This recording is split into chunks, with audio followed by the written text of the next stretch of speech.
बहुत महत्वपूर्ण था। ये हमारी जिम्मेदारी थी कि हम मीडिया के समक्ष आए और अपनी बात रखें, क्योंकि संजय सिंह दी एक्यूज्ड भ्रष्टाचार युक्त एक अभियुक्त एक नई काली परंपरा की शुरुआत कर रहा है। एक अभियुक्त जिसको सर्वोच्च न्यायालय ने दोष मुक्त नहीं किया है, मेरे शब्दों पे ध्यान दीजिएगा, दोष मुक्त नहीं किया है। He has not been acquitted. Neither has the court discharged him. He has only been granted bail. इस अभियुक्त को एक्विटल नहीं मिला है। इस आरोपी को डिस्चार्ज नहीं किया है न्यायालय ने। यह अभी भी एक आरोपी है, जैसे कट्टर बेईमान अरविंद केजरीवाल, कट्टर बेईमान मनीष सिसोदिया, वैसे ये भी कट्टर बेईमान आरोपी है। और सर्वोच्च न्यायालय का आदेश मैं लेके आया हूं। मैं इतना ही कहूंगा, बड़ी जिम्मेदारी से वरिष्ठ अधिवक्ता होने के नाते भी, जैसा मैंने कहा, ये बेल मिली और सर्वोच्च न्यायालय ने कुछ कंडीशंस लगा के ये जो भ्रष्टाचार युक्त अभियुक्त संजय सिंह है, इनको बेल दी। ये कंडीशंस क्या थी? सबसे पहले तो मैं बता दूं कि जांच एजेंसी ने इन ऑल फेयरनेस ये न्यायालय पर छोड़ दिया कि वो क्या फैसला लेते हैं, क्योंकि कस्टडी की आवश्यकता आगे नहीं थी। और ये बात आदेश के पहले जो पृष्ठ है उस पर आई है। लेकिन जो बातें अब मैं आपसे कहने जा रहा हूं ये बड़ी महत्वपूर्ण है। संजय सिंह को बेल मिली और सर्वोच्च न्यायालय ने क्या कहा, मैं वो लाइन पढ़ के उसका हिंदी अनुवाद करूंगा। Learned counsel for the appellant states that the appellant Sanjay Singh will not make any comment with regard to his role in the present case. जो आरोपी है संजय सिंह, उनके अधिवक्ता ने कहा न्यायालय में कि अगर इनको बेल मिलती है तो बेल मिलने के बाद ये अपने रोल के बारे में जो ये केस है शराब घोटाले का, इस पर कोई टिप्पणी नहीं करेंगे। मैंने उनका साक्षात्कार कई न्यूज चैनल्स पर सुना और बड़ी जिम्मेदारी से मैं ये कहता हूं, ये जो पहली कंडीशन लगाई थी सर्वोच्च न्यायालय ने, इस कंडीशन को वायलेट किया है आरोपी संजय सिंह ने। बाकी तथ्य तो आपके समक्ष आ ही जाएंगे, क्योंकि साक्षात्कार चल रहे हैं सभी चैनल पे। और दो तीन बातें जो हम आपके सामने बड़ी प्रमुखता से और जिम्मेदारी से रखते हैं, इस पे ध्यान दीजिएगा। एक गवाह की बात करते हुए संजय सिंह कहते हैं कि ये गवाह मेरा जिक्र नहीं लेता, मेरा जिक्र नहीं लेता। लेकिन न्यायालय ने तो कहा था कि आप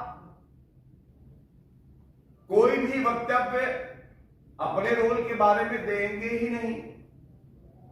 दूसरी बात जो इन्होंने कही,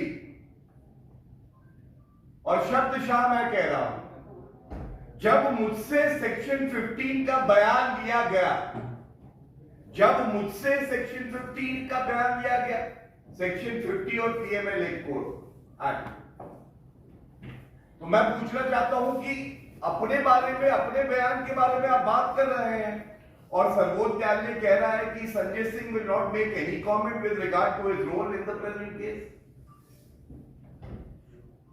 तो ये तो स्पष्ट हो रहा है कि आप जिस कंडीशन पे बाहर आते हैं, बेल पाते हैं, उसका उल्लंघन कर रहे हैं। और तीसरी बड़ी बात है जो बड़ी प्रमुखता से मैं उठाना चाहूंगा, जो गवाह हैं उनमें एक गवाह दिनेश अरोड़ा है। उस गवाह के बारे में भी संजय सिंह बात कर रहे हैं, जबकि उस गवाह का अगर आप वक्तव्य देखें तो वो वक्तव्य संजय सिंह के बारे में भी था। तो मेरा पहला बिंदु आज जो प्रेस वार्ता का है, और मैं और प्रमुख बिंदुओं पे भी आऊंगा, वो आपको दर्शाना था, दिखाना था कि ये संजय सिंह हो या अरविंद केजरीवाल हो या मनीष सिसोदिया हो, इनके चरित्र में, इनके डीएनए में संविधान को तार-तार करना और सर्वोच्च न्यायालय और बाकी न्यायालयों का अपमान करना, अवमानना करना। दूसरी बड़ी बात जो मैं उठाना चाहूंगा, जो संजय सिंह वक्तव्य भी दे रहे हैं, ये वक्तव्य तथ्यात्मक तौर पे भी गलत है, तथ्यात्मक तौर पे भी गलत है और भ्रमित करने के लिए दिए जा रहे हैं। तीसरी बड़ी बात जो मैं कहना चाहता हूं कि क्या कोई आरोपी जो अभी अभी बेल से निकला है 6 महीने हिरासत में रहने के बाद, वो दूसरे आरोपियों को क्लीन चिट दे रहा है? बेईमानी की पराकाष्ठा देखिए। खुद एक आरोपी है, अपने बेल ऑर्डर का उल्लंघन करते हैं और उसके बाद बैठ के दूसरे आरोपियों को क्लीन चिट देते हैं। चौथी बड़ी बात यह है, और अगर कोई भी कानून का ज्ञाता होगा, करोड़ों रुपया खर्च कर रहे हैं अरविंद केजरीवाल अपने लिए भी, अपने साथियों के लिए भी।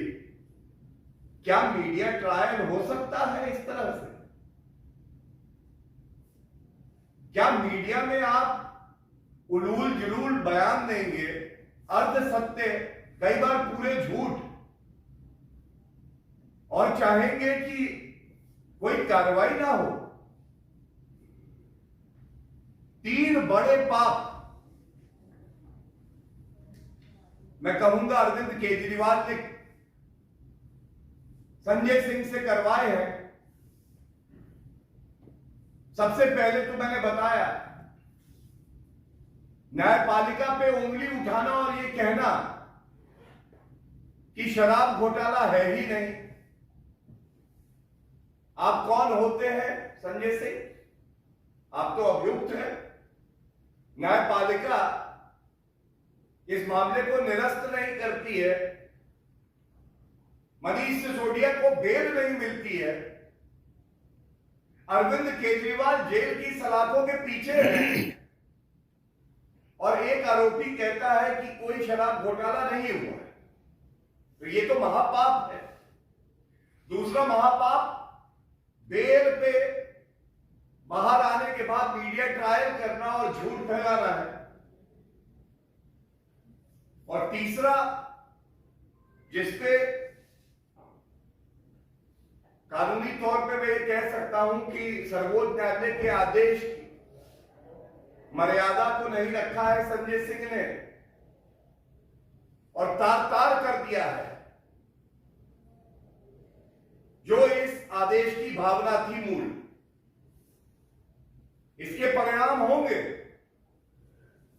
और वो परिणाम बहुत गंभीर होंगे, क्योंकि कोई भी व्यक्ति जो बेल पर बाहर आता है और उसका अधिवक्ता अंडरटेकिंग देता है कोर्ट में, अगर उसका पालन वो व्यक्ति नहीं करता है, द कॉन्सिक्वेंसेस फॉलो। इसी आदेश में एक बात मैं और कहूंगा जो संजय सिंह को चाहिए थी कि जिसका संज्ञान लें। पहली बात तो वक्तव्य ही नहीं देना चाहिए था, लेकिन इसी आदेश में यह भी लिखा है कि we also clarify that we have not made any comments on the merits of the case. What does this mean? इसका मतलब जो टूटी हुई नाव लेके संजय सिंह निकले हैं, उस नाव पे कोई और सवार नहीं होगा, क्योंकि गुणवत्ता के आधार पे यह आदेश नहीं पारित हुआ। ये आदेश पारित हुआ है क्योंकि एक कंसेशन दिया गया है और ये केवल लागू होता है संजय सिंह पर।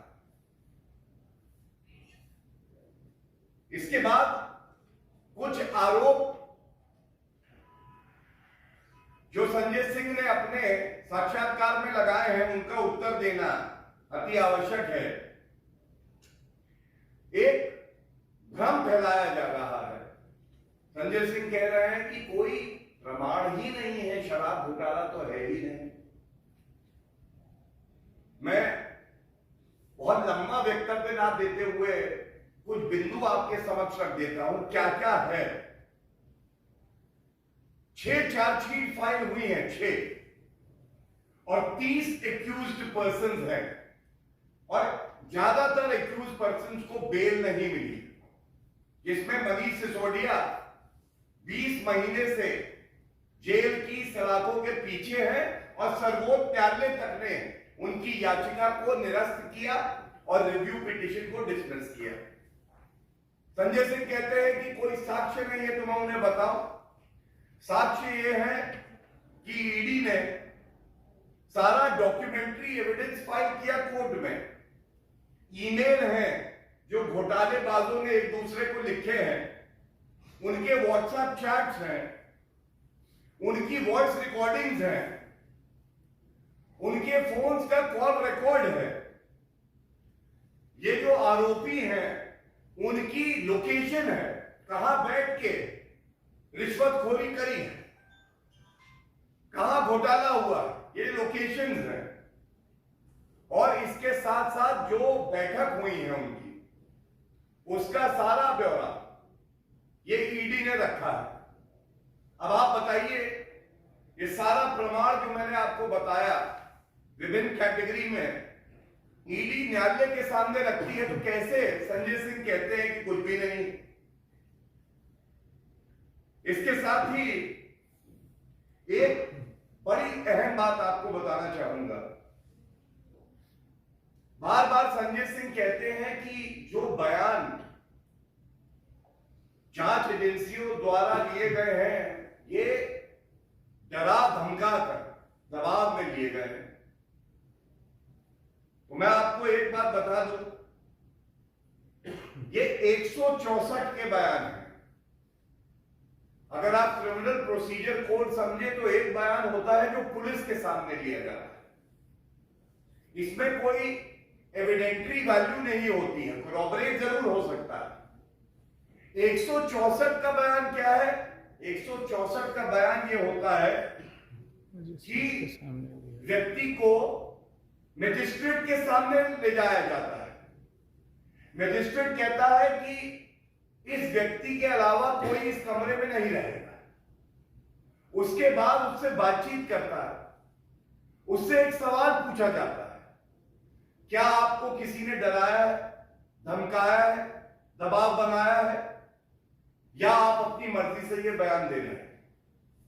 और 164 का जो बयान होता है कानून की नजरों में इसकी बहुत अहमियत होती है, क्योंकि तमाम बार ऐसा होता है कि अगर किसी व्यक्ति पे दबाव भी बनाया हो तो मजिस्ट्रेट के सामने वो कहता है कि मुझ पे दबाव है, ये बयान में नहीं देना चाहता, और वो बयान नहीं होता। लेकिन यहां पर ये जो बयान दर्ज हुए हैं जिनका जिक्र संजय सिंह कर रहे हैं, ये जो व्यक्ति है जिन्होंने ये बयान दिया है, अप्रूवर भी है उसमें, उन्होंने कहा कि स्वेच्छा से बिना दबाव के हम ये बयान दे रहे हैं।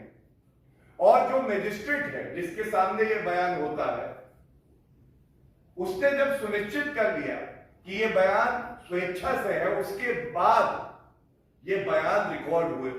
और सबसे बड़ी बात जो 164 के बयान की है, कानूनी तौर पे मैं आपको बता दूं, it is admissible in law. आप इसको प्रमाण मान सकते हैं, ये बड़ी बात है 164 के बयान की। तो ये जो दूसरा भ्रम फैलाया है, मैंने इसीलिए आपके समक्ष में ये तथ्य रखे क्योंकि ये चाहते हैं हर जगह फैला दो रायता, क्योंकि कोई नहीं कर रहा इनकी सहायता। ये जानते हैं चोरी की है, हथकड़ी लगी है, पाई पाई वसूली जाएगी। और ये सारे बिंदु जो मैंने आपके समक्ष रखे हैं, एक बात मैं बड़ी जिम्मेदारी से कहता हूं, आम आदमी पार्टी और उनके नेता कट्टर बेईमान हैं और जिस तरह से वो कानून की अनदेखी कर रहे हैं, ऐसा प्रतीत होता है कि संजय सिंह फावड़ा लेके कब्र खोदने के लिए निकले हैं और उस कब्र में वो चाहते हैं कि मैं राजनीतिक कब्र खोदूं। अरविंद केजरीवाल, मनीष सिसोदिया और संजय सिंह स्वयं तीनों अगल बगल लेटे हुए। इसके बहुत गंभीर परिणाम होने वाले हैं। हमारी जिम्मेदारी थी कि एक जिम्मेदार राष्ट्रीय पार्टी होने के नाते राजनीतिक पहलू, नैतिक पहलू और विधिक पहलू आपके समक्ष रखें और अब आगे आगे देखिए होता है क्या। धन्यवाद। कोई प्रश्न हो तो जरूर। गौरव जी, आपने कहा कि जो टर्म्स कंडीशन थे जिसके आधार पर उनको बेल हुई संजय सिंह को, उसका ये क्लियर कट वायलेशन है, तो क्या एज अ पार्टी आप लोग डिमांड करेंगे कि उनकी बेल कैंसिल हो? देखिए, हर किसी की एक भूमिका होती है और जो क्रिमिनल केस होता है वो जांच एजेंसी और जो अभियुक्त होते हैं उनके बीच में होता है। तो जो जांच एजेंसियां हैं वो अपना कार्य करेंगी, लेकिन एक पहलू बड़ा महत्वपूर्ण है, वो है न्यायालय का। न्यायालय ने आपको बेल दी और आप उस बेल को जो कंडीशंस है वायलेट करते हैं, तो न्यायालय स्यो मोटो भी हस्तक्षेप हो सकता है कर। मैं इस पे कोई टिप्पणी इसलिए नहीं करना चाहता क्योंकि ये बहुत ही संवेदनशील मामला है, बहुत ही गंभीर मामला है, लेकिन जितना मुझे तजुर्बा है कानून का, मैं एक बात जरूर कह सकता हूं, इससे ज्यादा गंभीर कुछ नहीं हो सकता है कि एक आरोपी न्यायालय के आदेश का उल्लंघन करे, एक मीडिया ट्रायल करे, दो अभियुक्त होकर दूसरे अभियुक्तों को क्लीन चिट दे।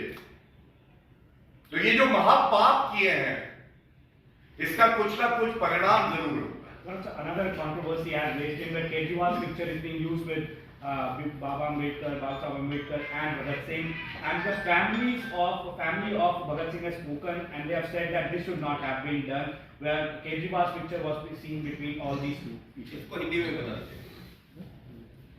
मैं समझता हूं कि जब आप महापुरुषों को अपनी ओछी, गंदी, घटिया, भ्रष्टाचारी राजनीति में एक सेतु बना के उनका फायदा उठाने का प्रयास करते हैं, तो यही होता है।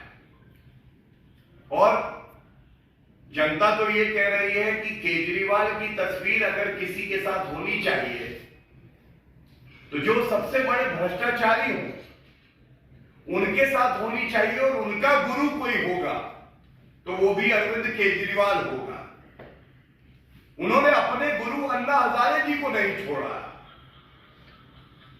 वो सरदार